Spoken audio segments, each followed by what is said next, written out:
Welcome everyone to this webinar series. Today is the webinar 1, looking at Kolkata's wetlands, women confronting climate change. I'm Priyani Amarasinghe, an emeritus scientist from the International Water Management Institute. I will be your moderator for today. Now, my first housekeeping announcement is that I would like everyone who is participating in this workshop or webinar to let you all know that this session will be recorded. Now, as you all have seen, this webinar series is organized by the Women for Water Partnership in conjunction with its partners, NetWwater and Soroptimist International of the Southwest Pacific. The funding comes from Stockholm Environment Institute and Sweden's Selfridge. I would like to share with you today's program. I wonder whether the management can share the screen with the program so that I can run through the program for the participants. So the first is a little bit about the program by me. And then we will have a very short video of the case study that we would like to present, which is the Kolkata's Wetlands. It's presented by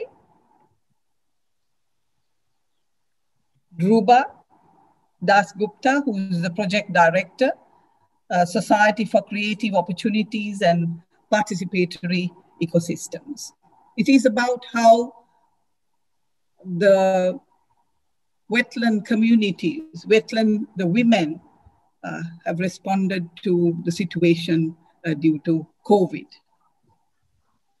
Then the third item is the case study itself. The case study presenter is Dhruba again. She will present to us on the topic, women confronting climate change within the East Kolkata wetlands. Then we will have a little bit of follow-up and giving the highlights, and that's done by me. And then we have a discussion with the discussant. Dr. Misaka Hetiarachi will talk about the East Kolkata wetlands and its ecosystem services. Followed by, we will have Mukta Akhtar looking at the youth perspective in how they can get involved in wetlands and conservation. Followed by, we will have question and answers, giving the opportunity for participants to present their questions. Please send through the chat box, and we will be collating and presenting to everybody else as we go along. And then finally, we hope to wrap up by 4:15 p.m. Sri Lanka time, and it's wrapped up by me. So that's the program that we hope to work on. Now, I would like to present to you the short video presented by Dhruba, and it talks about how women were involved in COVID times in activities in the wetlands itself. Thank you. Can we have the video? This day is very important.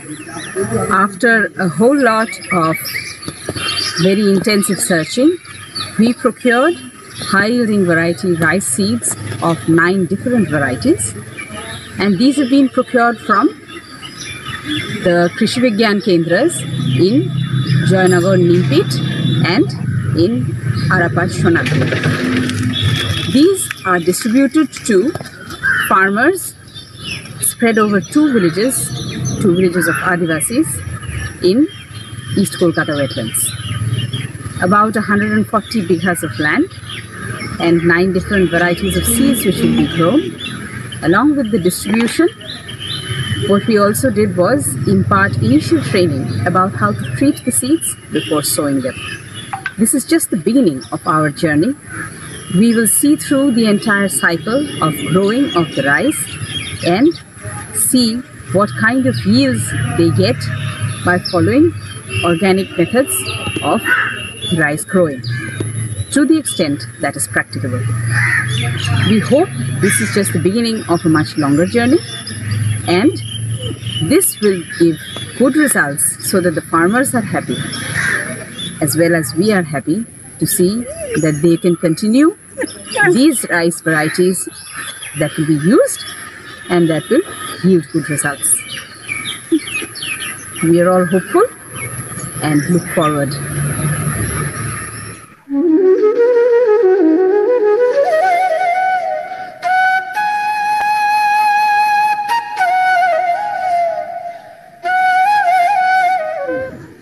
তাহলে সেইটা কি না আমরা প্রথম দেখব একটা ভালো পরিষ্কার বালতি লাগবে। সেই ভালো পরিষ্কার একদম পরিষ্কার, তার মধ্যে কিছু রাখা নেই, কিছু ইয়ে করা নেই, পুরো পরিষ্কার বালতি থাকতে হবে। সেই পরিষ্কার বালতিতে জল নিতে হবে। আর ওদের মাপ অনুযায়ী 1 বিঘে জমিতে 4 কেজি বীজ ধান হলেই যথেষ্ট, তার বেশি লাগে না। রুইবার সময় 2 থেকে 3 কালি করে রুইতে হয়, তার বেশি নয়। এটা ভালো জাতের বীজ সেই রকমভাবে হলেই যথেষ্ট। বেশি বেশি বীজ দিলে এদের ছড়িয়ে ছিটিয়ে বড় হতে অসুবিধা হয়। হ্যাঁ, আলো হাওয়া বাতাস যেগুলো পেতে হয় সেগুলো পায় না যথেষ্ট, সেই জন্য ছড়িয়ে ছিটিয়ে হতে নেই। আচ্ছা, তাহলে এইবারে কি করতে হবে? এই যে বীজ, এই বীজগুলো দেওয়ার আগে, জলে দেওয়ার আগে প্রথমে দেখতে হবে যে জলটা ঠিক মতন, জলের গুণটা ঠিক মতন আছে কিনা। তাহলে সেটা আমরা কিভাবে করব না, একটা কাঁচা ডিম নিতে হবে ওই 1 বালতির মধ্যে। হ্যাঁ, এক একটা কেজির জন্য 1 লিটার আর 250 এইরকম হচ্ছে মাপ। তার মানে যদি 4 কেজি হয় তাহলে 5 লিটার জল লাগবে বালতিটার মধ্যে দিতে, পরিষ্কার জল দিতে হবে। আচ্ছা, দেওয়ার পরে আমরা কি করব, একটা কাঁচা ডিম নিয়ে সেই ডিমটাকে আমরা জলের মধ্যে দিয়ে দেবো। ডিম আস্তে আস্তে নিচে চলে যাবে, নিচে চলে গিয়ে বসবে। এবার নিচে চলে গিয়ে বসার পরেতে আমরা লবণ দিতে থাকবো, যে সাধারণ লবণ পাওয়া যায়। ওই ডিম ঠিকঠাক ডিম হলে আস্তে আস্তে আস্তে আস্তে উঠে আসবে। উঠে এসে একেবারে ওপরে যখন চলে আসবে তখন আমরা জানবো যে এই হচ্ছে ঠিক, এবার লবণ দেওয়া বন্ধ। এইবারে কাঁচা ডিমটাকে তুলে নেব, তুলে নিয়ে আমাদের যা দরকার তাতে ব্যবহার করে নেব। ডিমটা ব্যবহার করতে কোনো অসুবিধা নেই। লবণ দেওয়াটা ওখানে বন্ধ করে দেবো। তাহলে লবণ দেওয়াটা বন্ধ করে দিলে এইবারে আমরা বীজটাকে সব ওই জলে ফেলবো। জলে ফেলে তারপরে 10 মিনিট ওটাকে ওই অবস্থায় রাখবো। যেগুলো খারাপ বীজ এর মধ্যে থেকে সেই বীজ সব ভেসে উঠবে। অনেক সময় বীজগুলোকে দেখতেও খারাপ হবে, আবার কিছু আছে বীজ সেই বীজগুলো কিন্তু আসলে ভেতরে খারাপ, সেও কিন্তু ভেসে উঠবে ওই লবণ জলের মধ্যে থেকে। ভেসে উঠলে পরে এই 10 মিনিট রাখার পরে যতটা ভেসে উঠবে ওই সব কটাকে বের করে বাদ দিয়ে দেবো। ওইগুলো হচ্ছে আমাদের বাজে বীজ, ওইগুলো ব্যবহার করা যাবে না। বাকি যে বীজটা, সেই বীজটা আমরা তুলে 2 বার ধুয়ে নেব, ভালো জলে পরিষ্কার করে ধুয়ে নেব লবণটা পুরো ছাড়ানোর জন্য। ঠিক আছে, তারপরে ওই বীজটা শোধন করতে হবে কিভাবে। আচ্ছা, আমার গলা শোনা যাচ্ছে? সকলে বুঝতে পারছে? হ্যাঁ। তারপরে শোধন করতে হবে কিভাবে, একটা পাত্রেতে একটু জল নেব, জলের পরে খানিকটা ফ্যান নেব। যদি ফ্যান থাকে তাহলে ফ্যান, আর যদি না থাকে তাহলে বেসন, অনেক সময় বেসনও নাও থাকতে পারে, তাহলে কিছুটা কাঁচা গোবর। ঠিক আছে, এইটা মধ্যে বীজগুলো দিয়ে মাখাবো, মাখিয়ে রাখতে হবে। যদি আমরা বীজটা ফেলতে চাই খেতে, তাহলে ধরুন পরের দিন সকালে ফেলতে চাইলে আগের দিন রাত্রেবেলা ভিজিয়ে রাখা 4 থেকে 6 ঘন্টা ওই মাখা অবস্থায় থাকতে হবে, তারপরে তাকে পরিষ্কার করে দিতে হবে। ওই যে জিনিস মাখা অবস্থায় থাকলাম ওর মধ্যে ভালো জিনিস আছে, সেইটা বীজকে শোধন করতে সাহায্য করে, ঠিক আছে? সেই মেখে রেখে তাহলে তার পরের দিনেতে ওইটা ধুয়ে পরিষ্কার করে যখন দেয়া হবে তখন গিয়ে খেতে দিতে হবে। আর রোয়াটা ওই 2 থেকে 3 কালির বেশি রুইবেন না, তাহলে গাছের বড় হতে অসুবিধা হবে। বোঝা গেল সবটা? তাহলে এইবারে ওগুলো দিয়ে দিচ্ছি, ঠিক আছে?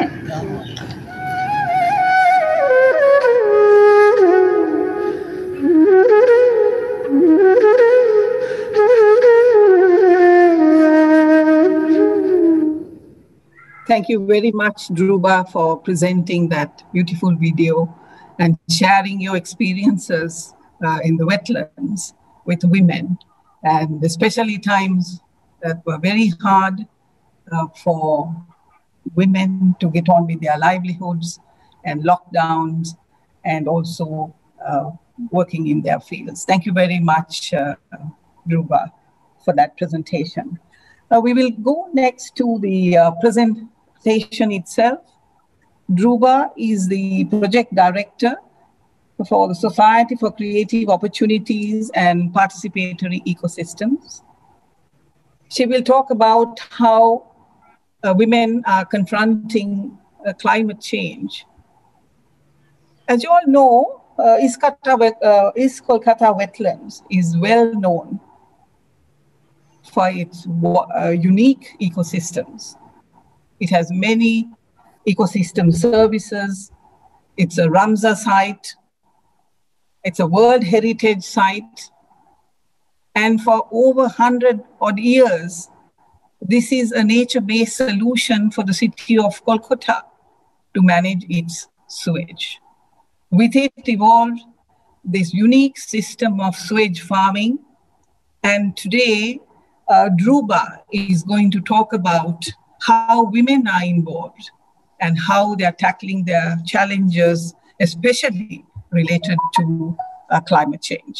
Dhruva, over to you to make your presentation. Thank you very much. Thank you so much, Priyani, for that very nice and very appreciative introduction. I think my pleasant task will be to begin by thanking. So to begin with, thanks to all the attendees who are attending today. I would like to begin by thanking Women for Water Partnership and NetWwater Sri Lanka and Soroptimist International West Pacific, and also for organizing and for making this series of webinars happen, and by making the decision to choose the presentation on the East Kolkata Wetlands to be the beginning of the series. So I also thank Stockholm Environmental Institute and Sweden Sverige for their support, and all the other partners who partner institutions who are there and who have all combined to make it possible to make this webinar happen. So this is the East Kolkata Wetlands. It is nature and it is human beings. And as my teacher, Dr. Dhruvajyoti Ghosh used to say, it is how human beings live creatively with nature. And here, this is just an overview. This is the city of Kolkata. This is the river Hooghly. This side, there is another river called Kulti. So Hooghly for abstraction of drinking water, Kulti for treating the wastewater and then disposing it off. And the wetlands perform the crucial function of treating the wastewater. This is the wastewater flow map. There are 3 kinds of things that happen. So there is this drainage pumping. There are a set of 4 drainage pumping stations which pump the sewage through outfall channels, and they come here, and there is a regulator gate which regulates the sewage flow for fish growing, for agriculture, that is growing vegetables, and also for vegetable cum paddy. So this is more or less a broad diagram, And Kulti, here is the Kulti River. This side is the Hooghly River. So this is basically very simply, somewhat simplistically what goes on. Could we have the next slide, please? Yes.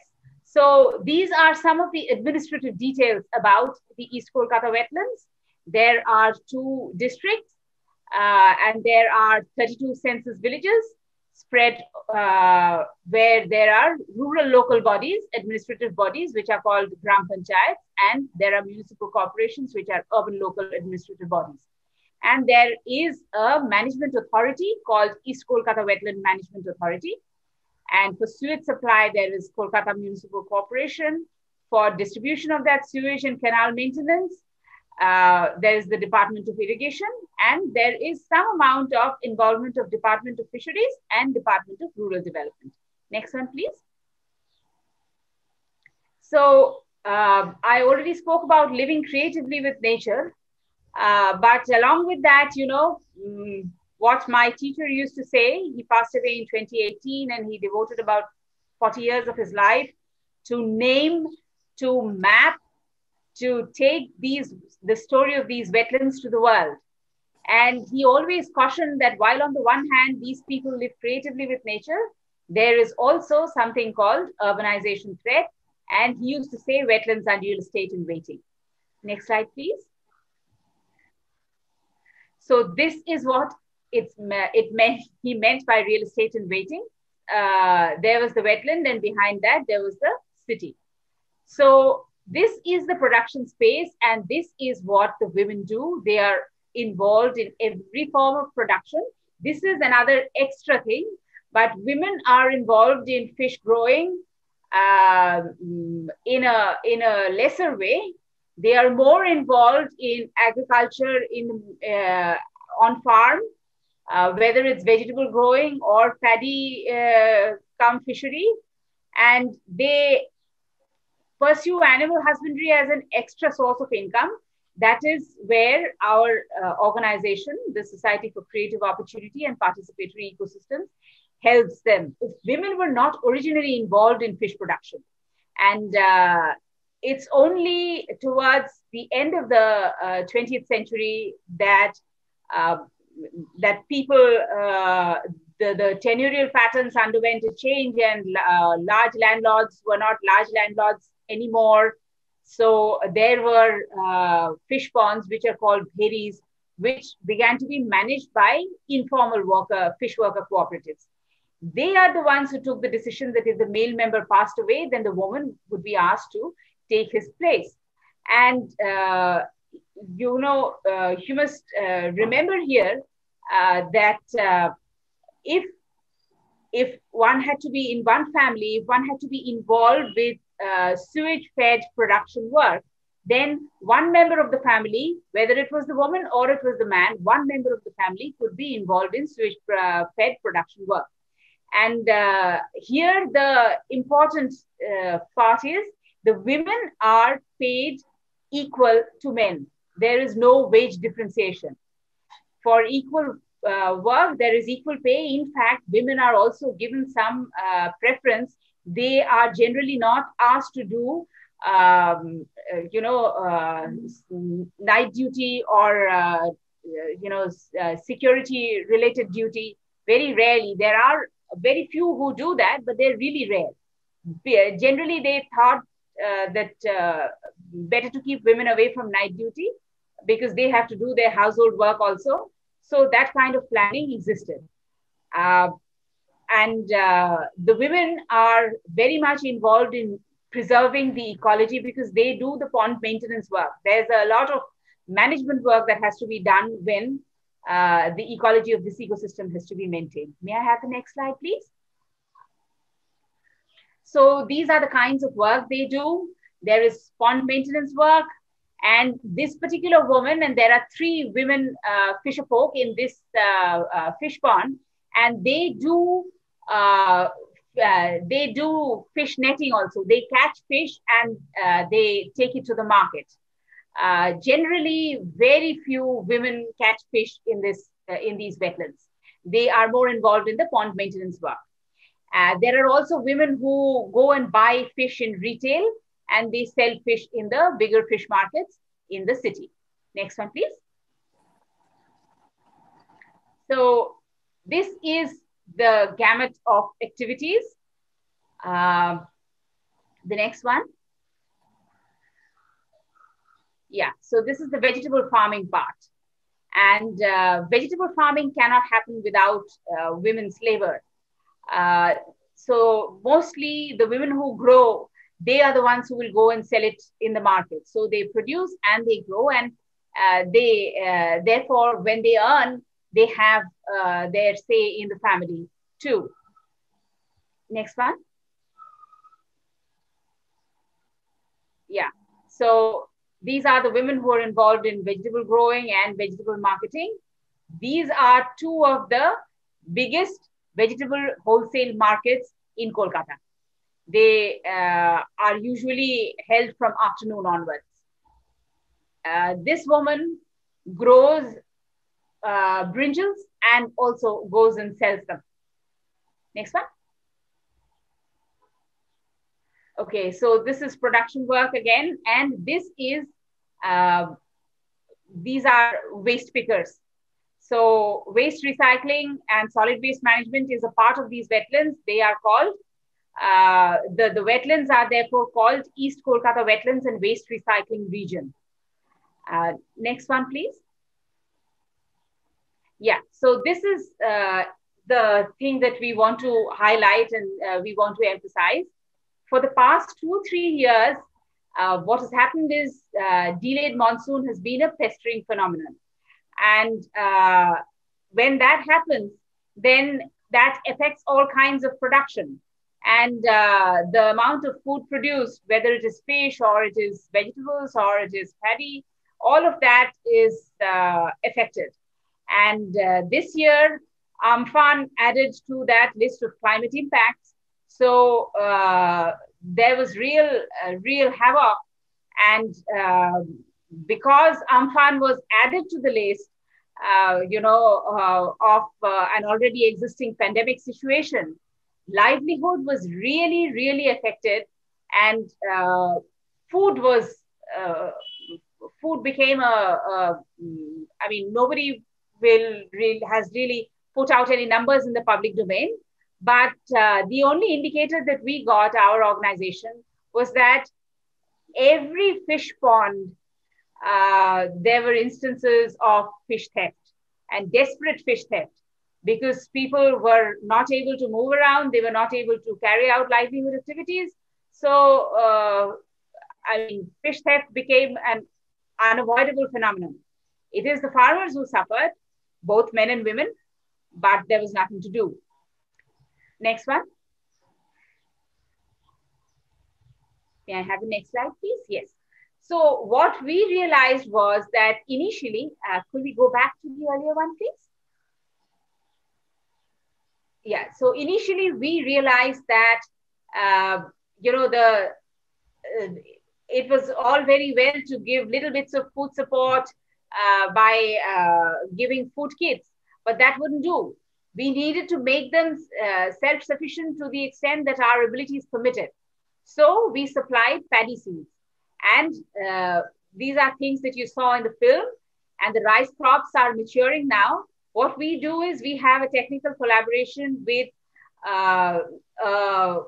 Government of India organization, which is connected to the Indian Council of Agricultural Research. And this is the Agricultural Extension Center. This is the district extension center. It's called Shashya Kamala Krishi Vigyan Kendra. So Kendra means center. And they helped us with the paddy seeds. So these were high-yielding variety seeds, and the rice crops are maturing now. And along with that, we have more plans. We have further things up our sleeve, and let's see how far they accept it.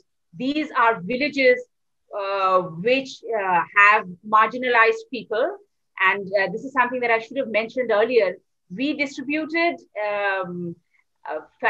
rice seeds to 80 odd families in 2 districts of scheduled tribes. So these are really marginalized people.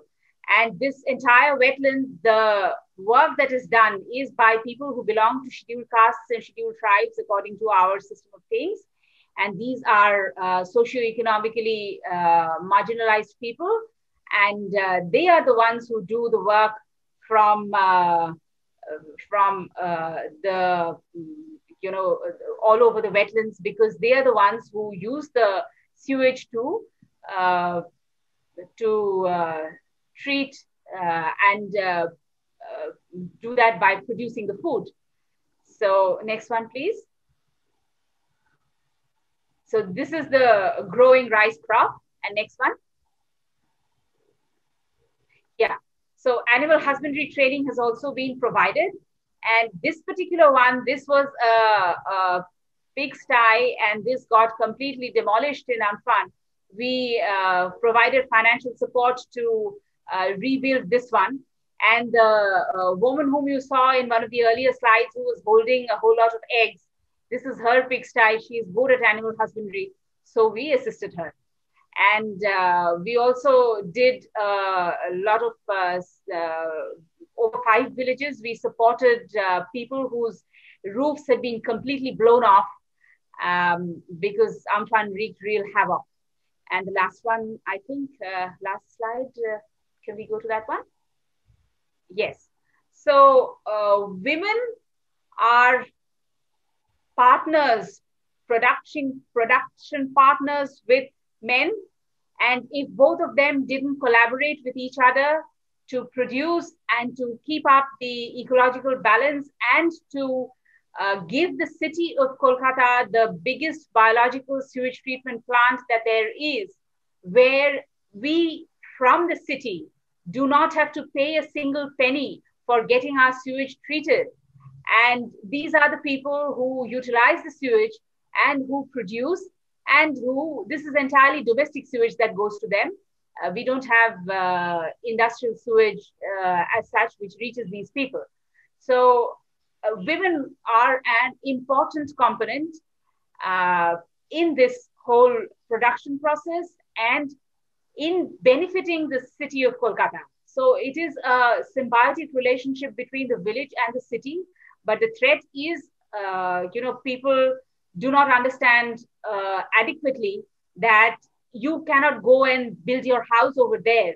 It is these people who safeguard the ecology and the ecosystem who have to be allowed to stay peacefully and maintain their production space. Otherwise, the people of Kolkata don't survive, because this is drainage as well as treatment, as well as food production, which is very cost effective. So it makes our living easier. That's why Kolkata is an ecologically subsidized city. Thank you. I hope I didn't cross my time too much. Did I, Priyani? I think you did fine. Thank you very much, Dhruba, for that very informative presentation. And let me just bring out the highlights of her presentation and sort of think back what questions that we might have for Dhruba a little bit later on. So she told us how women are involved in the production system associated with sewage farming, starting from especially paddy cultivation, vegetable growing, animal husbandry, and fish farming to a lesser degree. What she said was that it is a partnership between the husband and wife and within the household. I think this is a very important message that she brought to us through her very committed, dedicated work. I can see, Dhruba, how your team have been involved in such a lot of support for these groups of women. Now, she talked about inheritance. I think this is amazing that automatically there's an unwritten agreement that inheritance will go to a member of the family. If it's the husband, it will go to the woman, and perhaps maybe children after that. She also talked about the payment, which is amazing again, because world over, if you look at the Asian countries, we don't get equal pay. Women are paid less. But I thought these are an example. I think this is an example to the whole world to see that women are treated equally. Now, the ravages of climate, I think Dhruva, highlighted that the monsoons are already a big problem. If adequate water does not come, the sewage is not filtered properly through the system. So therefore, you can have a lot of pollution and bacterial infections and so on in fish farming. Then Amphan had an added impact where the livelihoods were devastated. And the preparedness, the readiness that is required, I think is something that's worth talking about. She said during these times, there were thefts because people did not have livelihoods. COVID was an added burden. And I think this I don't have to emphasize on because the marginalized people, especially in these wetlands, are facing all these problems. Now, in terms of support, I think Dhruva showed us the ways in which the women can be helped.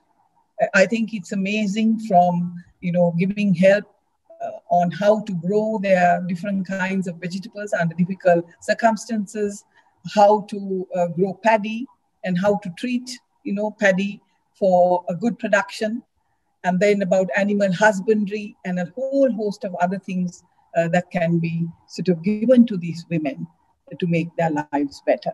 So I think I don't want to take much time. Those were the highlights. Please send your questions to the chat box because they will be answered by Dhruva later on. Let's get on to the next agenda item, which is a discussion for a discussant. We ask Dr. Misaka Hetiarachi to, by the way, he's a senior fellow attached to the World Wildlife Fund, to talk about the sort of ecosystems perspective on East Kolkata wetlands and how women can be part of that discussion. Thank you. Over to you, Misaka.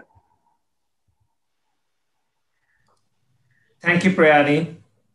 Just to make sure, is everyone hearing me well? Is the sound quality okay? Yeah. Okay. Yeah. So first of all, thanks, Dhruva, for that excellent presentation. All what you said and all those images and footage takes me back to the fond memories of the time that I spent almost 3 months in Kolkata, interviewing those same people, visiting the villages, talking to them. And that is the time that I got the opportunity to meet Dhruva and the great Dhruva Jyoti Ghosh, Dhruva's teacher, and I myself, although I had very little time to interact with him, I myself consider him as one of my teachers in ecology, for that matter. East Kolkata Wetlands is an ecological, socio-ecological system, which is fascinating in every aspect. Actually, when I first read about it, I really didn't believe it because, as we all know, in our part of the world, in South Asia, we South Asians are great in magnifying things. I thought maybe I should take this with a grain of salt. But when I visited the place for real, I realized that all the great reports about it and videos and the audiovisual products that we see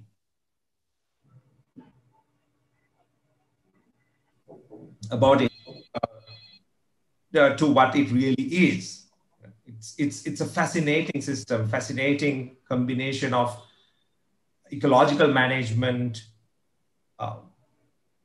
community commitment, and the commitment of some champions, expert champions.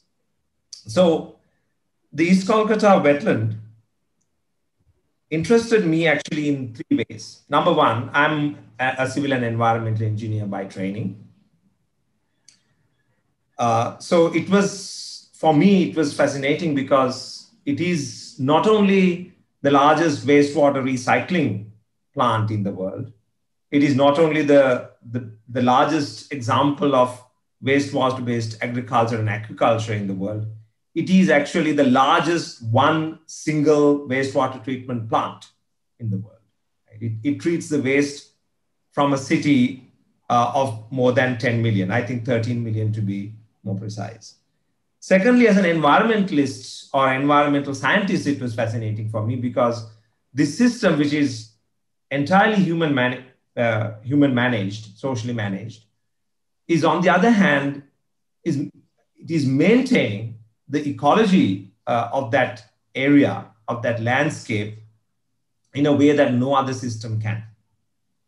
If not for this management of East Kolkata wetlands, a large portion of downstream ecosystem, including the Bay of Bengal, would have been vastly affected by the sewage-based pollution coming from the city of Kolkata. Third most important aspect, which interested me, was actually the social and the political aspect of it, because my PhD spilled over. It transited from engineering that I was used to policy sciences and governance. So I was a student of policy sciences and governance at the time, and this system was so captivating for me because its success was entirely based on social movements and political science, political struggles. So it is again another important aspect that an insight which the East Kolkata wetlands can provide to us, not to drop the political aspects of conservation and environmental management. So in all these aspects, I saw for myself that women play a great role, as Dhruba explained in her, in much more detail in her presentation. In all these aspects, maintaining the hydraulic system, maintaining the farms and the aquaculture ponds, maintaining the environment in such a way, and also being a big part of the social movements and the political struggles associated with this system. Women play a very pivotal role in here. I have a question for Dhruba, but before going into that, I will quickly talk about what we can learn from the lessons of these Kolkata wetlands. At a glance, East Kolkata wetlands has a unique historical trajectory. I mean, it has, in many ways, it has outdone all the major urban wetland systems in the region. Like, you can't find an example like that. I don't think you can find an example like that anywhere in the world. So it makes it unique, a little bit unique. But that uniqueness comes from number of factors, which is unique about Kolkata as well. It being a huge city of 13 million people, it having a very strong political history of political activism, social activism, and also informal and formal institutions which are conducive to this system. So some of the achievements of Kolkata wetlands might not be readily replicable in other examples around the world, but it provides some very fascinating insights, very enlightening insights that we can learn from and adopt to other urban wetland systems around the world. So with this in mind, can I have a slide prepared? Can you put it on the screen? So what led to the success of these Kolkata wetlands? How did it survive against all the odds? This population pressure, immense real estate pressure, the pressure of industrialization. I think it's this unique combination of coherent communities with determination to maintain the system, very diverse use of ecosystem services, and then informal institutions as cooperatives and farmers organizations, women's organizations as Dhruba talked about. So I want to highlight, I want to bring your attention to one aspect of this triangle, the diverse use of ecosystem services. As Dr. Ghosh used to always say, Kolkata was an ecologically subsidized city. Right? And East Kolkata Wetlands is a participatory ecosystem. Right? The communities play a huge role in maintaining the ecosystem as it is. And I can remember well, the diversity that you see, the faunal diversity, the bird diversity that you see in East Kolkata Wetlands. When I visited Sundarbans, as you know, in my leisure time while working in Kolkata, the faunal diversity I saw in Sundarbans was similar to what was there in East Kolkata Wetlands. So that's how important it is to maintain the ecological diversity of this area. Now, this is maintained by a diverse use of ecosystem services by these communities. Dr. Ghosh used to say there are ecosystem services which can be considered as keystone ecosystem services. Ecosystem services which actually helps maintain the ecology of the wetland. So the practices which help to maintain the ecosystem services of the wetland. My question to Dhruba is, what is the role of women in maintaining these ecosystem services? You explained very well the social role of women here, how important their engagement with the processes of the East Kolkata wetland production is for the society, to their families, and also the economy at large, in general in Kolkata.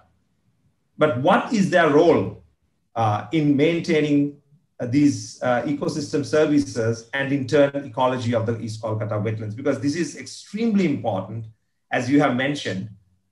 This is extremely important in building the climate resilience also of those communities and the wetland itself. So with posing that question to Dhruba, I don't mind if you answer it now, or if you have to take it to the question answer session, it's okay, because I have run out of my 10 minutes, I see.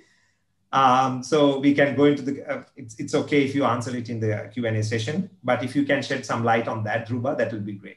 Thank you. Dhruba, may I come in, and shall we have the flow of presentations and then have it at question and answer time, please? Yeah, I think that makes sense. Is it okay? That makes sense. Yeah. All right. So in the interest of time, I would like to invite the next discussant. She's Mukta Akhtar, and she's the Executive Secretary of the Bangladesh Water Partnership. And she will talk to us about how youth look at wetlands and how youth and women can be partners in this whole conservation and wise use concepts. By the way, thank you very much, Ms. Sakar. I forgot to thank you for that very nostalgic sort of trip across East Kolkata wetlands, remembering Dhruba Jyoti, sir, for his tremendous work that he has done. I have met him and also listened to him. Thank you very much for that very nice discussion. Mukta, over to you, please. Thank you. Please unmute. Okay. Yeah, thank you, Priyani, for giving me the floor to share my thoughts with you all to this online platform. First of all, I'd like to know that you hear me very well, or it's that dim, or I should be loud more. Is that okay? Great. Great. Yeah, great. First of all, I would like to thank Dhruva Dasgupta for her excellent presentation, where she wonderfully presented pictures of women of Kolkata Wetlands and challenges in respect of climate change scenario, and also thanks to Dr. Misaka for his productive delivery on the subject. Well, from the presentation and discussion, we have already been informed that wetlands are not being used only for the purpose of water reservoir, but also an income generator source, and especially for low-income community and the neighborhood. Water is one of the vital requirements for all, and wetlands resource our vitality. And wetlands secure our vitality. However, the wetlands are being threatened by different ways, like encroachment, illegally construction, pollution, industrial chemical flow, urbanization development, degradation of ecosystems due to different chemical and different anthropogenic drivers. Thus, the neighborhood is also being threatening, where youth is an integral part. We know that youth is our future leader, and youth are our future in a commonly used phrase. Young people can play a role potentially to mobilize the community towards eco-friendly and sustainable wetlands. To engage youth, it needs strategy which draws attention to the important development challenges that young people will inherit.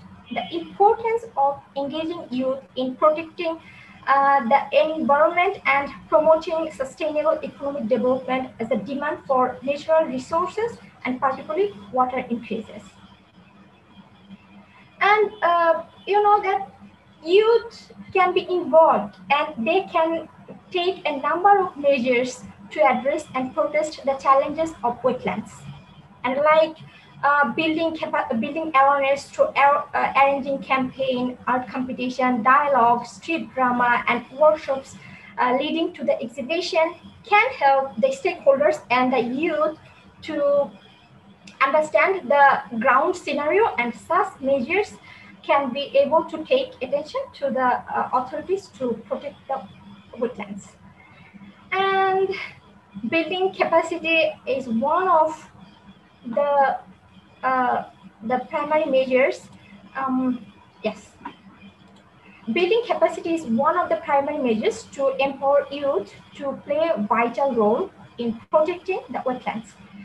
They can be provided vocational trainings to build capacity in wetland risk management, as well as training on integrated water resource management, and their development through enhancing knowledge and technologies can help their acceptability to others in the community very easily. And then providing common platform for youth from rural and urban community can help them to work together and share their traditional knowledge and local practice, how to clean garbage from the surface of wetlands and make it clean and eco-friendly as well. And then come to incorporate wetlands in school curriculum. Definitely, this is the one most important place where we should put on light. In order to help the wetlands survive, we can incorporate it in school curriculum. Yes, it is school curriculum. The education on wetlands will help the students to the importance of the wetlands in nature.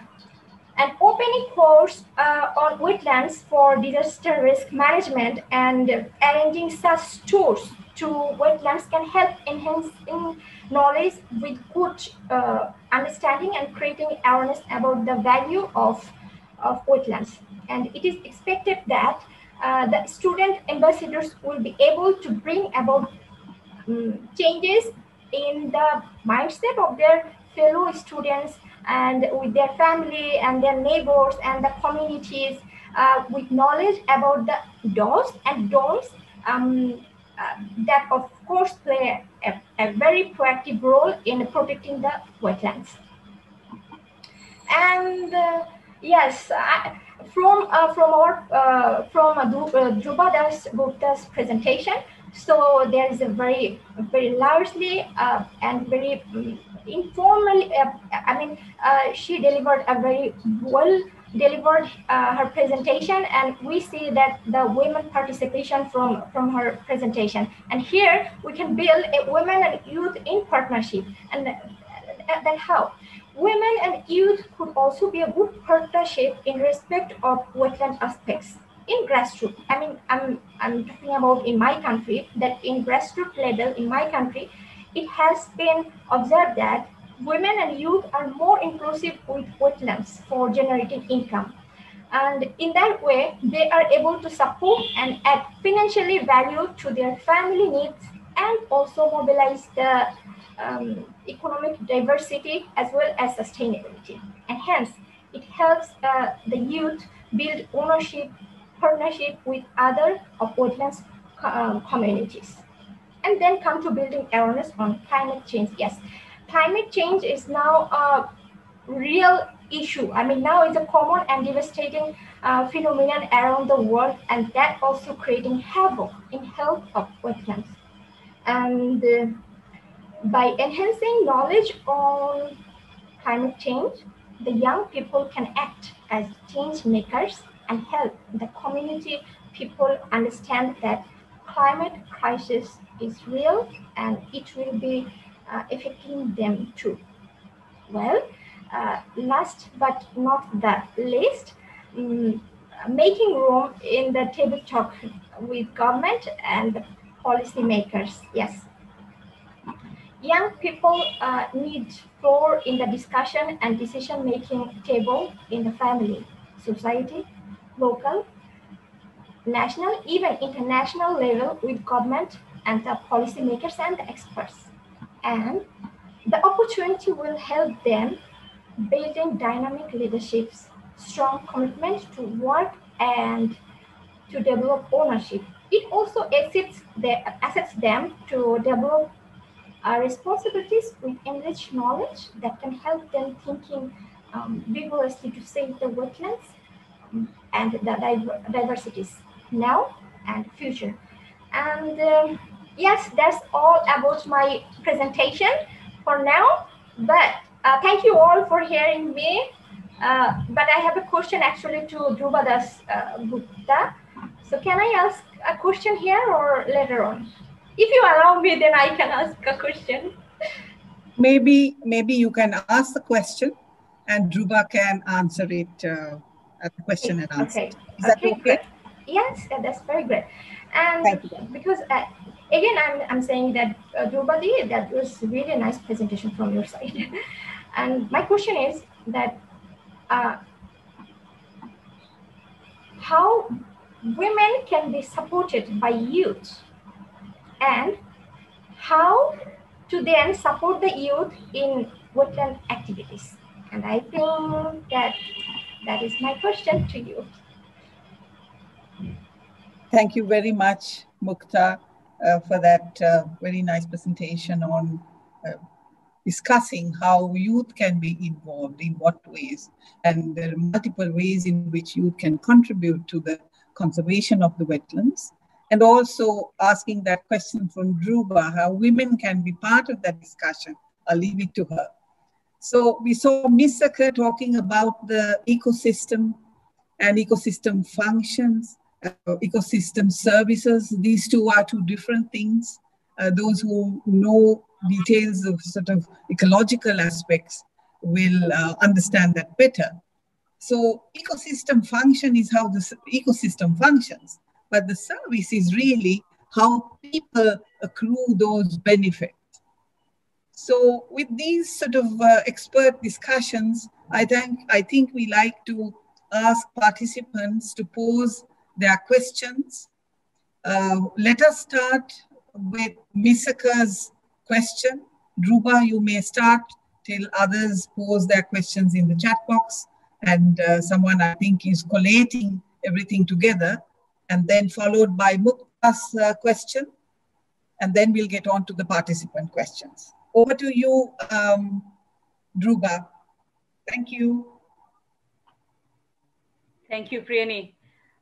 So to get to Misaka's question, Misaka, women taking part in managing the ecology and therefore the core functions of making the wetlands survive or carrying it forward. Thank you for a very useful diagrammatic question. But I just have a small little information to add over there. The population that you spoke about was the population of Greater Kolkata. And Greater Kolkata includes a number of other municipalities too. So East Kolkata Wetlands serves the population of Core Kolkata, which is about 5 million. And so this is how we plan that there are underground sewers all over the city which are connected to the sewage pumping stations, and then they are given they are thrown out into the outfall channels, and then the outfall channels go to the regulator gate. And all through this journey, women are positioned in every space to take care of the ecology. Because when they are doing the vegetable farming, then they are tending to the nutrients, and they are tending to the soil. So that's one aspect. When they are involved in fishing, then they are tending to the water and how to their community wisdom is such that they know up to what point sewage should be let in. And there is a system that if you let in a certain quantity of sewage, then you have to allow it to settle for 21 days before you begin to use it. And then it goes on in the form of a complicated cycle. So those women who are involved in fishing directly in the fish ponds, they will know, because waste, I mean, people, maybe many people see this, but they don't understand this enough, that you have to have a very good observational knowledge, which is something that I mentioned towards the beginning of the presentation. You have to have observational knowledge, which is what Dr. Ghosh was able to see. You have to have good observational knowledge, and you have to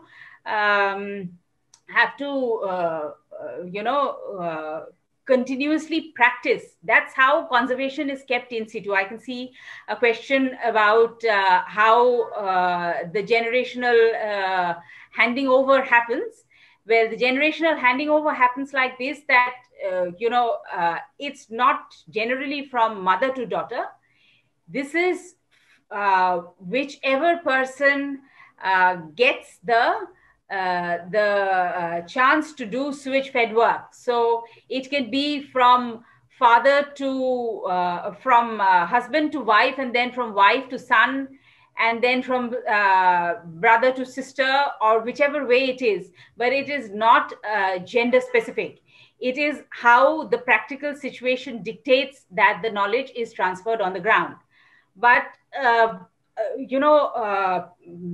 Priyani, my answer will speak to some of the other questions also. I can't help that. It's like this, that the observational knowledge of the people, or the experiential knowledge, as my teacher used to call it, is not given the due respect that the city or the administration or the academicians should give. There is a concept called cognitive apartheid. It used to be used in the sphere of education in a limited manner. But my teacher was the first ecologist who brought cognitive apartheid and who initiated this discussion in the field of ecology. And this basically means that we might avail of the services of these people, but we do not appreciate that they are capable of teaching us what they do and how they do it properly. This is their livelihood. So they have to observe clearly. They have to carry it out on the field, whether it is a man or it is a woman. They have to therefore participate equally to keep this ecosystem functional and alive. You know, South Asia has a problem. We have a very dense population. Whichever country you go to, we have a very dense population. And so if wetlands are not intensively used, they will get taken over, because urbanization is a huge threat. And I have lots of problems with the way we perceive urbanization. But East Kolkata Wetlands is an excellent, really rare and unique example of how a city and a set of villages can exist side by side. What we city dwellers have to learn is how to stop troubling them. Because somebody asked me one day, you know, do you really need all that 125 square kilometers? And I said, look, you know, the wetlands don't just mean a couple of fish ponds. They mean the entire ecosystem. And for that ecosystem to survive, the sewage has to be treated by the people who understand it. So you cannot take away their homes and expect them to carry out their livelihood and somehow think that the whole thing will muddle through. It won't. It has a whole scientific basis. So the thing that you asked, Misaka, about, you know, how women help conserve the ecology, whichever production system they are involved in, whether it is sewage-based or solid waste management-based, they actually are closely connected with the sewage and the soil and the maintenance. So they help to conserve the ecology. And your slide mentioned informal institutions. Thank God for them. You know, Priyani, I these days it's I mean, people might laugh at me, but these days I'm very, very scared when I hear you know, people with long list of educational qualifications. You know, the first thing they tend to think is, okay, these people don't know anything because they are not formally educated enough. And they don't, the value of experiential knowledge and education is something that we formally educated people really, really don't understand, or understand very little, which is why this generational transfer of knowledge becomes a very difficult thing. Rupa, can we up and answer maybe Mukta's question, because there are a lot of questions from the participants. So please be brief. I'm sorry to cut you short, but in the interest of time. Yes, thank you. No, absolutely, Priyani. So Mukta, this is something I'll share. I work in wetland schools also. So these wetland schools, they are all government schools. And one wetland school, especially, the headmaster is extremely dynamic. In his school, the women, you know, students are very, very outspoken, and they ask lots of questions and they want to participate. So young people, if they want to promote wetland conservation, then the city has to come and hear them, or they have to go to the city, whichever way. But I prefer that young people from the city, young schoolgirls and schoolboys from the city come to hear them. When our experience has been at Scope, when we do awareness campaigns, awareness trips, the students in cities are really, really not connected to nature. And so appreciating nature is something that they must take lessons in. But cognitive apartheid exists there too, okay? It's this thing about, oh, rural children, what can they teach us? And unless this is broken, I think we're going to have a lot of problems. And girls need to speak to their parents and their families to know what goes on, they need to understand the systems of production even while they are studying. So they need to sit with their families and understand the production system better and understand that this is absolutely as valuable as the formal education that they receive. Both kinds of education has to be part of their lives. Then they can really help out in conservation, and they can join hands with their mothers and their fathers. Yeah. Yes, Priyani. Thank you very much for that answer. So I get the message from the management saying that I have to do the wrap up. I'm sorry about that. The participant questions, maybe Dhruba, Misaka, and Mukta, maybe you can look at the responses and respond at a later time. Now, let me wrap up. Thank you very much, the panelists, for presenting their work and discussing the importance of the East Kolkata wetlands and involvement of women. We see that what an important case study this is and how we can maybe replicate in other places with a deep understanding that Dhruba showed us. That there's sort of a very good collective action, a good understanding of their ecosystem. And I think it's the institutions that really have to understand how they function and also plan out support work that they are all planning. Now, we also know that this is something that we did not touch upon, the biorights. This is a biorights program, a kind of insurance scheme. And maybe, Dhruba, this is something that you could also look into, how women can benefit from the biorights, because these are the rights of the people to benefit from the ecosystem for services. And when there are lean times, what else can they do through this insurance program? As Misaka said, very important to understand the ecosystem, how it functions, the threats that are there, I think is very, very important to think of. How do you build resilience by understanding the ecosystem functions? Is the system getting overloaded? Are the people, benefiting from this overloading or not benefiting, and what should be done? And a good sort of understanding of how the interplay between the urban setting as well as the wetland setting and how they can live harmoniously. So with that, I think my time is up for wrapping up.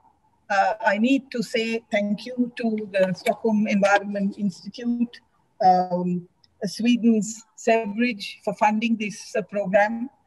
I have to thank Marit and her team for giving us all the support to speak to the world, as it were. A special thank you to Kusum for inviting me to be part of this program. And thank you all the participants for listening patiently. And I'm sorry that we didn't have enough of time for the question and answers, but hopefully we can follow it up. Thank you very much. Bye to everybody. Bye-bye. Bye-bye.